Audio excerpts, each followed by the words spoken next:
bienvenue si vous nous rejoignez sur Canal 3 Bénin dans le 13h de ce mercredi. Voici les titres du journal.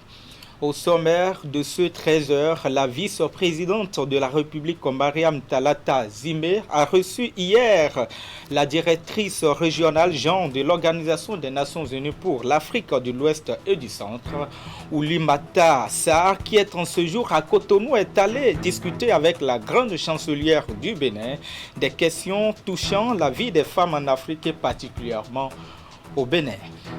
On parlera aussi de la revue à mi-parcours du plan de travail annuel gestion 2021 du ministère de l'Industrie et du Commerce. La rencontre qui s'est déroulée hier vise à examiner les niveaux d'exécution des activités au 30 juin 2021. Et enfin, il sera également question de cette mission de contrôle des carrières d'exploitation des ressources minérales du Koufo qui était lundi sur le terrain, conduite par le préfet du département et d'autres membres de la brigade mobile de contrôle des carrières et des substances minérales. Elle a parcouru plusieurs sites, une nouvelle occasion de sensibilisation, mais aussi un dernier avertissement des contrevenants. Ce sont là les principaux titres de ce journal. Bonjour à tous. Merci de toujours nous préférer pour vous informer. La vice-présidente de la République du Bénin, Mariam Talata Tchabizime, a reçu hier en audience, je vous l'annonçais, la directrice régionale genre de l'Organisation des Nations Unies pour l'Afrique de l'Ouest et du Centre. Oulimata Sarr, qui est en séjour à Cotonou, est allé discuter avec la grande chancelière du Bénin des questions touchant la vie des femmes en Afrique et particulièrement au Bénin. Voici le point de son tête-à-tête avec la vice-présidente de la République du Bénin. Bonjour Madame la vice-présidente, moi c'est Oulimata Sarr, je suis ravie d'être là avec vous. Ça a été un grand plaisir pour moi que de venir échanger avec notre grande sœur, Madame la vice-présidente Talata. Aujourd'hui, je viens de passer presque 2 jours au Bénin. Il était important de venir la rencontrer et aussi lui rendre compte, la féliciter depuis son élection avec le président Talon.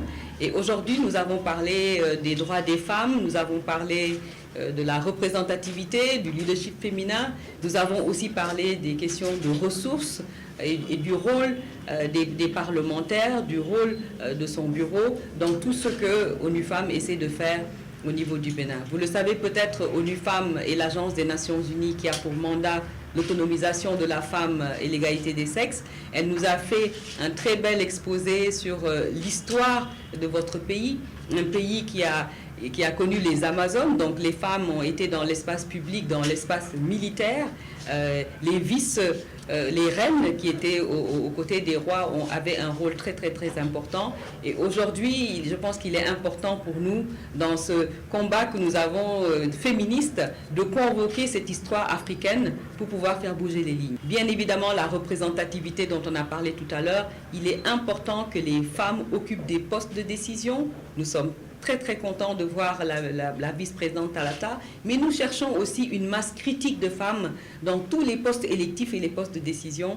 Ça fait partie de nos chantiers et bien évidemment, les femmes veulent sortir des petits montants. Elles nous rappellent toujours qu'elles ne sont pas micro et comment ensemble, le système des Nations Unies et tous les partenaires et le gouvernement, on puisse dégager des ressources beaucoup plus conséquentes.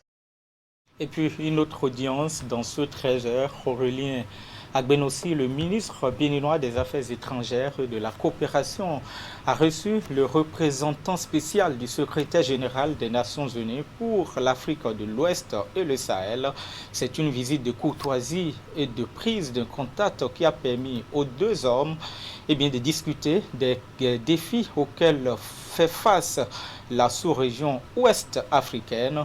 Il s'agit entre autres de questions de sécurité, des enjeux et des élections et la participation de la femme, mais aussi des jeunes dans la vie publique. Il a été également question de débats sur les changements climatiques.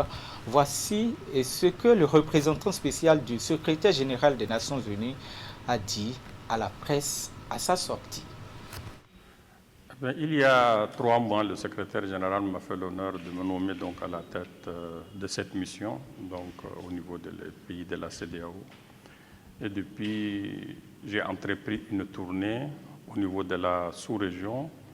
Et c'est à la suite de cette tournée que je suis aujourd'hui à Cotonou pour rencontrer le président Talon, pour me présenter, l'écouter et voir un peu qu'est-ce qu'il est possible que les Nations Unies puissent faire ensemble avec le Bénin. Donc, avant de rencontrer le président Talon, je suis venu aujourd'hui m'entretenir avec mon frère, le ministre des Affaires étrangères, sur lesquels nous avons abordé les sujets de coopération entre les Nations Unies et le Bénin. Évidemment, demain, avec le président, son Excellence le président Talon, qui m'a fait l'honneur de m'accorder une audience, on aura à entrer dans un certain nombre de points. Et comme je vous l'ai dit, je suis venu d'abord me présenter, écouter, et après ça, je vous dirai un peu quels sont les points sur lesquels nous nous sommes convenus. Ces points sont les défis auxquels fait face la sous-région, les défis sécuritaires, les défis des enjeux des élections, les défis liés à la participation de la femme dans la vie publique et surtout les jeunes pour qu'ils ne soient pas capolarisés par les terroristes et l'extrémisme violent. Et il y a évidemment les défis liés au changement climatique, sans parler des défis que rencontrent les pays côtiers avec la piraterie maritime. C'est autant de sujets sur lesquels nous allons échanger demain. Et puis les différents acteurs du projet portefeuille consolidation, démocratie, l'état de droit et bonne gouvernance du programme de la coopération Bénin-PNUD 2019-2023 ont tenu hier mardi leur première revue trimestrielle de l'année 2021. La séance est présidée par la ministre de la fonction publique et le représentant résident du PNUD au Bénin. Voici le point. Plus que 5 mois pour boucler le projet du portefeuille consolidation de la démocratie, état de droit et bonne gouvernance pour le compte de la coopération Bénin-PNUD 2019-2023. Et à l'étape actuelle, les résultats enregistrés sont satisfaisants. Je voudrais profiter de cette occasion pour vous renouveler les remerciements du PNUD au regard de votre engagement hautement professionnel dans la conduite des activités de vos projets respectifs, malgré la situation très particulière imposée par la pandémie de coronavirus qui est venue bouleverser nos modes de fonctionnement habituels.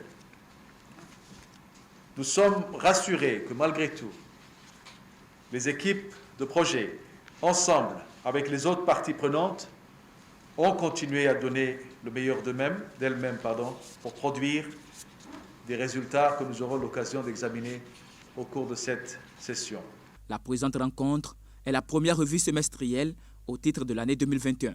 Elle permettra aux participants de faire le point de la mise en œuvre des actions au cours des 2 premiers trimestres, de tirer les leçons et procéder aux réajustements nécessaires. Chers acteurs du portefeuille, au titre du premier semestre de l'année budgétaire en cours, les performances enregistrées se présentent comme suit. Taux d'exécution physique, 60,85%. Taux d'exécution financière, 55,89%.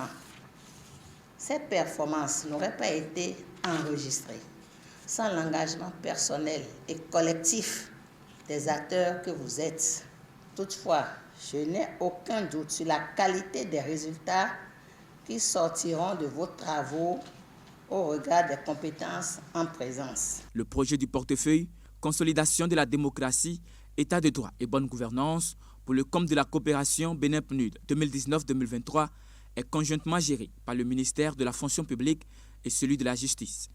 Il contribuera à relever les défis de la sécurité, de la paix et faire du Bénin un pays où fonctionnent les institutions transparentes, efficaces et accessibles à tous. Et on parle maintenant de cet atelier de revue à mi-parcours du plan de travail annuel PTA gestion 2021 du ministère de l'Industrie et du Commerce. Eh bien, la rencontre s'est déroulée hier mardi et vise à examiner les niveaux d'exécution des activités au 30 juin 2021. Les travaux sont lancés par la ministre de l'Industrie et du Commerce, William Sanusi et Deron Bevi. La revue à mi-parcours du plan de travail annuel PTA Gestion 2021 du ministère de l'Industrie et du Commerce est au cœur de cet atelier qui réunit les cadres à divers niveaux. J'apprécie à sa juste valeur l'attachement que chacun de vous porte personnellement au développement de notre secteur et les mesures que vous prenez quotidiennement pour y contribuer. Mais je voudrais nous exhorter à associer davantage la raison, marque de réalisme, à nos rêves respectifs de développement du secteur. Cela contribuera sans nul doute à faciliter les échanges et à nous conduire au terme des travaux à des résultats probants. C'est à ce prix que nous démontrerons à nouveau que la gestion axée sur les résultats reste et demeure une tradition au niveau de notre ministère. Pour la ministre de l'Industrie et du Commerce, après 6 mois d'exécution des activités prévues au PTA 2021, marquées par un retard et la persistance de la COVID-19, il s'avère nécessaire d'organiser cette revue. C'est donc un creuset qui permet de nous évaluer et de prendre des décisions qui nous permettront de finir ces 6 derniers mois qui nous attendent. Au-delà de son caractère d'échange, de partage, d'expérience et d'analyse au plan intellectuel, le présent atelier vise donc à prendre compte aux différentes parties prenantes pour l'essentiel de la performance du ministère. Vous aurez donc à faire une analyse sur la réalisation efficace et efficiente des activités prévues dans le PTA Gestion 2021 au titre donc du premier semestre de l'année. De façon spécifique, il s'agira d'évaluer les prévisions aux réalisations pour déterminer les écarts, d'apprécier les niveaux d'exécution physique et financière du PTA au 30 juin 2021, d'identifier les difficultés rencontrées et les mesures correctives qui s'imposent de manière à améliorer le processus de mise en œuvre de notre PTA. Au 30 juillet 2021, le taux d'exécution physique du PTA est de 28% et le taux d'exécution financière est d'environ 30%. De faibles taux, contrairement à ceux de l'année 2020. Je voudrais compter sur votre dynamisme, votre entière disponibilité à une évaluation objective de l'exécution en appui à la prise de décision visant à atteindre les objectifs que nous nous sommes fixés au terme de l'exercice budgétaire. Les défis sont grands. Nous sommes en train d'élaborer les défis justement pour le quinquennat qui s'ouvre à nous. La ministre Sadia Assouman exhorte donc toutes les énergies à se fusionner autour de leur idéal, l'objectif commun qui est la promotion de l'industrie et du commerce. Et puis un autre atelier revu dans ce journal, celui du ministère des petites et moyennes entreprises et de la promotion de l'emploi. Responsables et cadres à divers niveaux ont été donc conviés à l'analyse des performances du ministère à fin juin 2021. Il est globalement question d'apprécier la mise en œuvre des projets et programmes afin d'identifier les obstacles, mais aussi et surtout parer au plus pressé les difficultés. Nagui Balabé. 27,92% de taux d'exécution physique à fin juin pour 32,45% de taux d'exécution financière base engagement, 20,47% base ordonnancement, contre respectivement 28,28%, 37,84% et 35,68% pour la période sous revue l'année précédente. Il en résulte donc pour le ministère des petites et moyennes entreprises et de la promotion de l'emploi une contre-performance qui davantage donne du sens à cette revue du plan de travail annuel. La revue du PTA est une échange au cours de laquelle le ministère évalue le niveau d'atteinte des indicateurs de suivi afin d'établir les écarts notés dans son exécution. Elle permet sur cette base de faire une analyse approfondie des écarts, puis relever les difficultés rencontrées afin de prendre des résolutions pour améliorer nos performances au second semestre. La tenue de cette revue offre donc l'occasion d'analyser les méthodes et stratégies à impact moindre, de manière à les réadapter et à les rendre plus efficaces.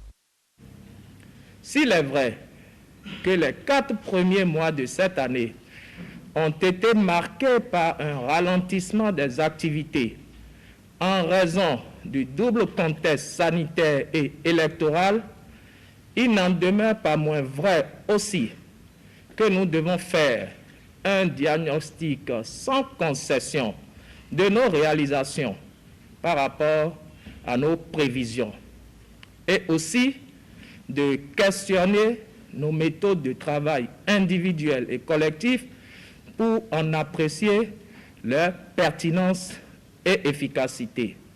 Il urge que nous prenions des dispositions idoines tenant compte du contexte et des contraintes qui s'imposent à nous pour une mise en œuvre efficace et efficiente des activités au cours du deuxième semestre 2021 en vue d'améliorer de façon significative nos performances.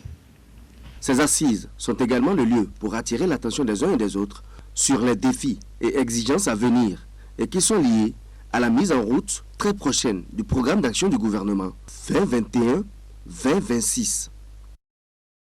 Et puis on parle maintenant de cette séance de formation des étudiants de l'université d'Abomey-Calavi et même des élèves sur la procédure de Campus France. Elle s'est déroulée dans l'enceinte de la mairie d'Abomey-Calavi en présence du premier adjoint au maire de la ville, Teddy Goudalo, Jocelyn Bariga.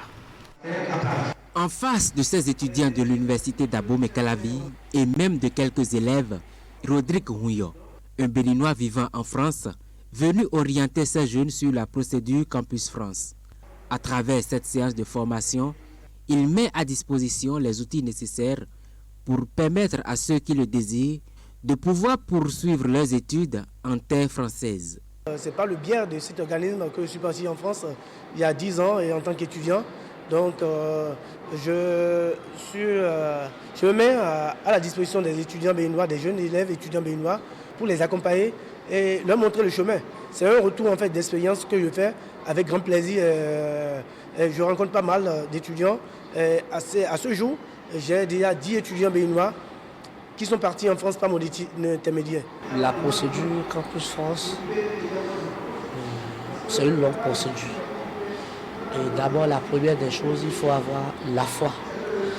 Puisque en toute chose, quand tu n'as pas la foi en toi-même, ça ne peut pas marcher. Il faut d'abord que tu aies la foi et la confiance. La séance de travail s'est déroulée en 2 phases. La première a porté sur les astuces à mettre en œuvre pour franchir les 8 étapes de la procédure Campus France. Une manière pour Rodrigue Houyo de montrer le chemin à ces jeunes qui rêvent d'un lendemain meilleur. L'initiative est la bienvenue au sein du conseil communal d'Abomey-Calavi qui apporte son soutien. Si d'autres en avaient eu, aujourd'hui, on aurait une prolifération de cadres qui ne chôment pas. Parce que vous êtes en partance pour des endroits où vous serez déjà à la fin de vos études achetés à grand prix. Nous avons besoin de tout le monde, on a besoin de tous les jeunes pour pouvoir davantage relever le Bénin. Le Bénin, hier, était le quartier latin de l'Afrique. Il faudrait que ce nom revienne dans les mémoires. Campus France est un organisme international installé au Bénin depuis plusieurs années qui a déjà fait des heureux.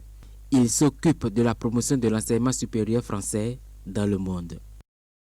Et puis on en vient maintenant à cet élément en titre, une mission de contrôle des carrières d'exploitation des ressources minérales du Koufo qui était lundi sur le terrain, conduite par le préfet du département et d'autres membres de la brigade mobile de contrôle. La sortie a été une nouvelle occasion de sensibilisation, mais surtout du dernier avertissement des contrevenants. Geoffroy Messan. La brigade mobile de contrôle des carrières et des substances minérales, BMC, du département du Koufo, est ici en pleine opération. Conduite par son premier responsable, le préfet du Koufo, elle fait le tour de quelques sites d'exploitation de ressources minérales. L'après-midi de ce lundi 12 juillet a été mise à profit par les membres de cette brigade. C'est vrai que nous sommes déjà passés sur des sites sans la presse. Aujourd'hui, nous avons choisi donc de nous adresser aux populations, nous adresser aux acteurs, aux artisans miniers, pour dire qu'ils sont tenus de respecter les tests. Que ce soit sur le site d'exploitation de gravier d'Agouroué Balimé dans la commune de Djakotomé ou soit ailleurs, cette sortie a été une nouvelle occasion de sensibilisation des acteurs rencontrés sur le terrain. Ce que nous faisons, c'est la carotte et le bâton. C'est la carotte et le bâton. Nous sanctionnons, et elles sont présentées devant le procureur, mais nous sensibilisons aussi. C'est vrai, nous disons partout que nous sommes censés ignorer la loi. Mais quand vous voyez, dans ce secteur-là, il n'y a que des paysans. Ceux qui sont lettrés, qui parlent le français, qui maîtrisent les thèses, qui les lisent au jour le jour, sont très peu nombreux. Cette descente a permis de constater la poursuite de l'exploitation illégale de certaines carrières. Les ouvriers ainsi que les responsables de ces sites ont été une nouvelle fois rappelés à l'ordre. Moi, je commence par exploiter les carrières, ça fait un peu longtemps. Depuis 2011, nous avons des autorisations. Et la deuxième fois, comme c'est périmé, moi, j'ai renouvelé encore. Et ça n'a pas sorti. Et la troisième fois, j'ai renouvelé encore. Et ça n'a pas sorti. La quatrième fois maintenant, j'ai renouvelé. C'est moi avec Radi qui était parti déposer le même jour. Et les mines de Lokossa ne m'ont pas donné mon autorisation. Et il a l'autorisation, il a pour lui. Et pour nous en cours. Les techniciens viennent sur le terrain, ils vérifient les coordonnées. Et si votre dossier n'est pas à jour, on vous interpelle, vous complétez. Adi a déposé à temps. Il a eu son autorisation. Donc, celui qui avait parlé, qui est le président du collectif, certainement son dossier n'était pas à jour. C'est la raison pour laquelle il a déposé récemment un nouveau dossier que nous avons qui est en étude. Pour les carrières qu'on a visitées, on a constaté que c'est des carrières artisanales. Le mode d'exploitation ne respecte pas du tout les normes. Les décapages au niveau de la couche, la terre arabe ne sont pas faits. Aussi, on a constaté qu'il y a des enfants qui sont sur les carrières, ce qui ne devrait pas être le cas. Les exploitants illégaux de ressources minérales du département du Koufo, pris la main dans le sac, ont été sommés de fermer leur carrière. S'ils persistent, la brigade mobile de contrôle se chargera de les interpeller et de les présenter au procureur. Ils sont convoqués devant le procureur pour tout ce qui a lieu, tout ce qu'ils ont eu à faire comme dommage à l'environnement, tout et tout. On évalue tout et ils sont sanctionnés en conséquence. Le préfet et sa suite rentrent avec la satisfaction du devoir accompli. La lutte contre l'exploitation et la prolifération des carrières illégales va désormais s'intensifier. Et avant de clore ce 13h, on va revisiter ensemble à présent le film de la deuxième journée d'audience correctionnelle dans la grosse affaire de bradage de 39 hectares dans la commune d'Abomey-Calavi. Le dossier continue de faire de grands bruits et surtout avec cette histoire de malaise de l'ex-ministre de la décentralisation et de la gouvernance locale Barnabé Dassigli hier et cité par l'ancien maire de la commune d'Abomey-Calavi, Georges Bada. Les co-accusés et autres mises en cause ont été auditionnés hier même à la Criette à Porto Novo avec de nouvelles révélations mais aussi de nouvelles têtes citées dans cette grosse affaire. Voici la synthèse de tout ce qui s'est déroulé hier à la Criette avec notre chroniqueur judiciaire maison, Eman Parfait Aniambosso. L'audience ouverte à 10h passée de 5 minutes a enregistré la comparution à la barre de Jean-Claude Kodias, qualité préfet du département de l'Atlantique. À la question du président de séance de savoir s'il a instruit le maire Bada, ce dernier ayant déclaré à la barre la première journée de l'audience avoir reçu des instructions écrites de son autorité de tutelle, réponse sans embâche du comparant sur instruction de mon supérieur hiérarchique d'alors, le ministre de la décentralisation Dassigli Barnabé. J'ai invité le maire à exécuter 2 décisions de justice. L'un se rapportant à Dame Lokossou, à Kwavi et l'autre à Borinto Zounion. Et la correspondance citée fait référence à la date du 9 novembre 2016, appelant à un règlement définitif du dossier. Le préfet arguant de ce que, à sa prise de fonction le 27 juin 2016, le jugement cité en référence par le ministre de tutelle avait selon lui acquis autorité de la chose jugée et donc exécutoire. Et il déclare à la barre n'avoir pas eu connaissance d'une ordonnance du juge du 2e cabinet d'instruction du TPI d'Abomey-Calavi demandant le sursis à exécution du jugement. Il soutient avoir reçu notification d'une délibération du conseil communal qui portait examen et adoption du rapport du comité ad hoc chargé d'étudier les modalités d'exécution du dossier. Le préfet a laissé entendre que les délibérations relèvent de la catégorie d'actes non soumis à approbation. Il relève à la Cour que les délibérations à l'espèce sont conformes aux instructions qu'il avait données donc au maire. Mais en lieu et place de l'assistance conseil que je pouvais espérer du maire en pareille circonstance, je m'étonne de n'avoir reçu que délibération en conseil communal. Il déclare en outre, et contrairement aux dépositions de la première journée, n'avoir jamais tenu de réunion de quelque nature que ce soit avec les parties prenantes au dossier. Pour lui, précise-t-il, le dossier de Dang Pointo n'avait rien d'extraordinaire pour mériter une attention particulière. Sur l'ordonnance du juge, le préfet est resté péremptoire. Il dit n'avoir jamais eu connaissance de telle décision.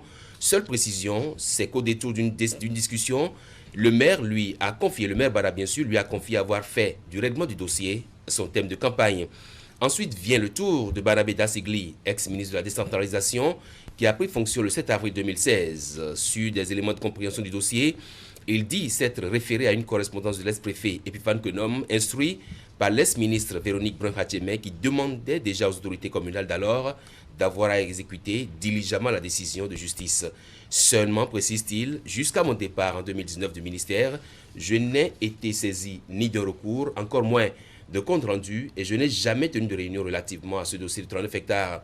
À ce niveau de l'instruction du dossier à la barre, quand le président de Séan a voulu comprendre si des personnes citées comme acquéreurs de parcelles chez Dang Pointo Zunion étaient en lien de parenté ou en lien direct avec l'ex-ministre Barnabé Dassigli, ce dernier est pris de malaise et conduit de la salle par les services d'ordre. Il ne revient plus jusqu'à la fin de l'audience ce mardi 13 juillet. 21 personnes vont ensuite déposer à la barre Zumpa Zaché, 6 parcelles acquises auprès de Dang Pointo, mais 4 parcelles en sa possession à l'heure actuelle. Viera Alfred, une parcelle acquise chez Dang Pointo est confirmée par ces dernières. Avancé Victor, détenteur d'une convention qui fait de lui propriétaire d'une parcelle qu'il reconnaît n'avoir jamais acquise, et de conclure, ce qu'on veut m'offrir n'existe même pas. Kézikouno Sébastien, secrétaire général de la mairie au moment des faits, 6 parcelles en sa possession, dont un certain nombre pour le compte de sa collectivité. Simon Corinto, une parcelle acquise et confirmée par Dame Zunion Corinto. Tapé Thomas, il intègre le conseil communal suite au décès de Théophile Moncho, dont il était le suppléant. Il dit avoir voté parce que convaincu par les arguments développés par la commission lors de la séance plénière ayant consacré la session de délibération. Aucune parcelle à son actif dans ce dossier. Même déposition pour les sieurs Étienne Kossou, Christophe Aïssi, Emmanuel Koyi, Noël Toffon et Léon Kobli qui ont déclaré avoir tenu compte des éléments développés par la commission pour exprimer leur vote. Sauf que Léon Kobli, le chef d'arrondissement de Godomé, est lui détenteur d'une convention d'achat de parcelles sans avoir payé le prix de 6 millions convenus. Zamenou Bernard, lui qui déclare avoir à la barre croupir bénévolement en prison pour avoir accepté de représenter sa collectivité familiale alors même que le cerveau du système serait en cavale. Kosubeto Briac, l'expert géomètre, il déclare à la barre avoir identifié courant décembre 2018 et mars 2019 324 parcelles en présence de Dang Pointo, le répertoire déposé à la mairie au nom de la dame. Aucune parcelle vendue portée à sa connaissance, puis il ajoute n'avoir jamais eu contact avec le maire Bada dans l'exercice de ses fonctions. Sur les coûts de sa prestation, chaque parcelle lui revenait à 150 000 francs CFA après négociation. Gelaz Runguet, directeur de l'aménagement et de l'urbanisme, déposant là-bas, il est revenu sur la menace du procureur de la République d'alors du TPI d'Abou Kalavi de les mettre sous mandat de dépôt s'ils s'entêtaient à ne pas exécuter diligemment et sous quinzaine la dite décision de justice. Il a fallu, poursuit-il, l'intervention du maire Bada pour que les 10 mandats soient annulés. Ferdinand Dosuyovo, directeur des affaires juridiques, signataire de la lettre de désistement de plainte déposée en 2015, il affirme avoir agi sur instruction de Julien Ronfort, deuxième adjoint au maire, tenant compte du fait que l'ordonnance du juge qui s'opposait à l'exécution en l'état du jugement rendu intervenait après la délibération du conseil communal. Daniel Lantokbodé, chargé de mission du maire Bada, lui-même n'a acquis aucune parcelle, si ce n'est sa femme qui l'a fait auprès des neveux de Dang Pointo. Dou Sébastien, 4 parcelles acquises auprès de Bernard Roussou, le CA central, pour un montant de 20 millions francs CFA, dont une bonne partie déjà versée. Il justifie son acte par les nombreuses correspondances de l'appareil d'État, ajoutées aux nombreuses démarches des sages notables et têtes couronnées de la commune. Apollinaire Runguet, 3 parcelles acquises pour le compte, précise-t-il, de sa femme. Patrice Rungueva, le CA de Hévier, C'est lui qui a présidé la commission ayant présenté le rapport du comité ad hoc. Il soutient avoir fait son travail avec dévouement et rigueur, tenant compte des documents de base, c'est-à-dire les différentes correspondances jointes au dossier. Autre déposant, Zanou Fatiou, fils de Dank Porintor, il soutient avoir uniquement aidé sa mère dans l'accomplissement des différentes formalités liées à ce dossier. Dans le rôle de ministère public, il y avait Mario Cécile et l'homme Métonou. Rendez-vous donc le mardi 27 juillet, la prochaine audience devant consacrer la clôture des débats et pourquoi pas le prononcé du verdict de la Cour dans ce dossier qui captive en ce moment toutes les attentions. Aimante Parfait Niamboussou, notre chroniqueur judiciaire basant ici à Canal 3 Bénin. C'est la fin de ce journal préparé par l'ensemble de la rédaction. Merci de m'avoir suivi. Vous restez sur Canal 3 Bénin et sur canal3télévision.com. À très vite.